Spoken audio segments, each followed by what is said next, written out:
Muliakanlah hai jiwaku, muliakan Tuhan Allah Juru Selamatku. Muliakanlah, muliakanlah, muliakan Tuhan hai jiwaku. Muliakanlah atau Magnificat, inilah lagu pujian Maria yang bisa kita lihat syairnya dalam NKB nomor 54. Magnificat adalah nyanyian pujian Maria yang dicatat dalam Injil Lukas pasal pertama ayat 46 sampai dengan 55. Magnificat yang artinya memuliakan diambil dari kata pertama nyanyian pujian ini dalam teks bahasa Latin Magnificat anima mea Dominum, jiwaku memuliakan Tuhan. Apa yang saudara rasakan ketika mendengar lagu ini? Bagi saya pribadi, nyanyian ini begitu luar biasa. Kenapa? Karena Maria menyanyi bukan dalam keadaan yang baik-baik saja, keadaan yang menyenangkan. Tapi sebaliknya Maria mengumandangkan nyanyian syukur ini justru dalam pergumulan yang tidak mudah. Kita tahu pergumulan Maria, saudara. Dalam Injil Lukas 1 ayat 26 sampai 38, dikisahkan malaikat Gabriel datang kepadanya dan menyampaikan bahwa Maria dipilih menjadi ibunda Yesus, yang kelak akan menjadi Mesias, juru selamat dunia. Ini berita baik, ini berita menggembirakan. Tapi disinilah muncul pergumulan. Maria juga berhadapan dengan persoalan yang tidak mudah. Bagaimana mungkin ia akan mengandung? Karena ia baru bertunangan dengan Yusuf. Mengandungnya Maria tentu membawa efek yang luar biasa, konsekuensi yang tidak mudah bagi dirinya pribadi, bagi tunangannya, bagi keluarganya. Dia dipandang sebagai aib dan dinilai secara negatif. Kecenderungan yang terjadi hukum agama Yahudi sangat membenci wanita cemar. Ia akan dianggap tidak setia, berkhianat kepada tunangannya, mempermalukan keluarga dan agamanya. Bisa dibayangkan bagaimana beratnya pergumulan Maria. Tapi luar biasa, saudara. Dalam keadaan demikian, Maria tetap bisa menyanyikan Magnificat, muliakanlah. Apa yang penting, apa yang bisa kita lihat dari Magnificat Maria? Saya mencatat ada 3 hal. Yang pertama, dalam Magnificat kita melihat bahwa dalam keadaan berat dan sangat sulit sekalipun, Maria tetap tidak kekurangan rasa syukurnya kepada Tuhan. Mengapa Maria sampai mengatakan seluruh jiwanya mengagungkan dan memuliakan Tuhan? Jawabannya ada di ayat 48. Dari tempat kediamannya yang tinggi telah diperhatikan kerendahan hambanya. Semua orang akan menyebut dia berbahagia, bukan berdasarkan kebesarannya sendiri, tapi karena Tuhan telah melakukan perkara yang besar kepadanya. Yang kedua, kerendahan hati seorang Maria. Dalam nyanyian syukur Maria, kita dapat melihat bahwa Maria menyadari betul betapa kecil dirinya dibandingkan dengan kemahakuasaan Allah. Maria sebagai manusia adalah ciptaan, sementara Allah adalah sang Khalik penciptanya. Maria tahu diri.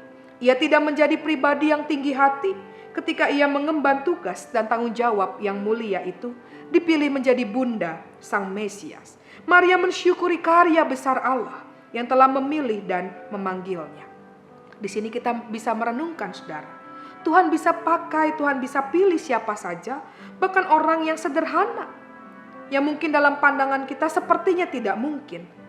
Tapi apa yang tidak mungkin bagi manusia, sangat mungkin bagi Dia. Ia bisa pilih siapapun untuk menjadi alat di tangannya.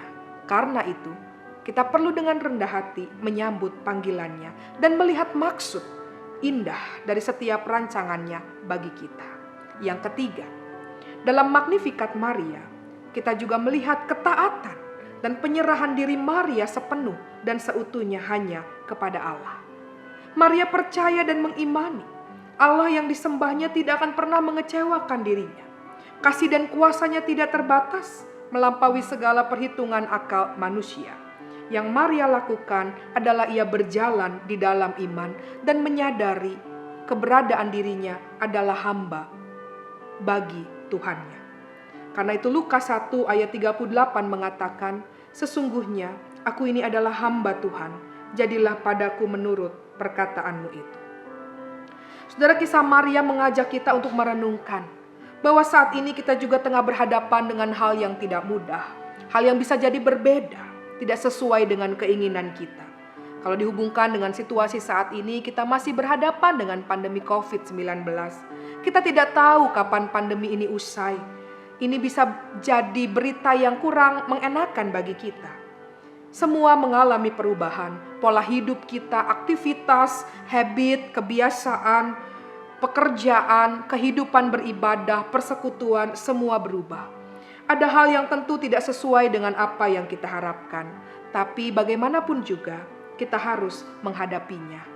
Dan kita diajak mari menyikapi secara arif dan bijaksana situasi ini, berusaha untuk melihat sisi sebaliknya, bahwa semua diizinkan Tuhan terjadi supaya kita bertumbuh di dalamnya. Hari ini melalui perenungan seorang Maria, kita diajak untuk belajar menerima apa yang terjadi pada dirinya, sekalipun itu sulit dan berat. Maria mampu merespon dalam pemaknaan bahwa dirinya adalah hamba yang taat pada kehendak Dia, sehingga ia mau terus berjalan dalam iman dan keyakinan Tuhan menyertainya. Karena itu saudara, keyakinan ini yang mestinya menginspirasi kita, sehingga kita bisa tetap mengatakan, jiwaku terus memuliakan Dia. Magnificat, muliakanlah. Tuhan Yesus memberkati. Kita berdoa. Bapa yang baik, kami mau belajar terus mengucap syukur dalam segala situasi dan keadaan yang kami alami. Kami menyadari itu tidak mudah, tapi kami percaya Tuhan akan menolong kami, memampukan kami untuk melakukannya. Kami belajar dari sosok seorang Maria yang memiliki ketaatan penuh kepada Bapanya. Dan biarlah seperti Maria, kami juga bisa terus berjalan dalam iman dan percaya bahwa segala sesuatu diizinkan Tuhan terjadi agar kami bisa bertumbuh di dalamnya. Terima kasih Tuhan, inilah doa kami. Dalam nama Tuhan Yesus Kristus kami berdoa. Amin.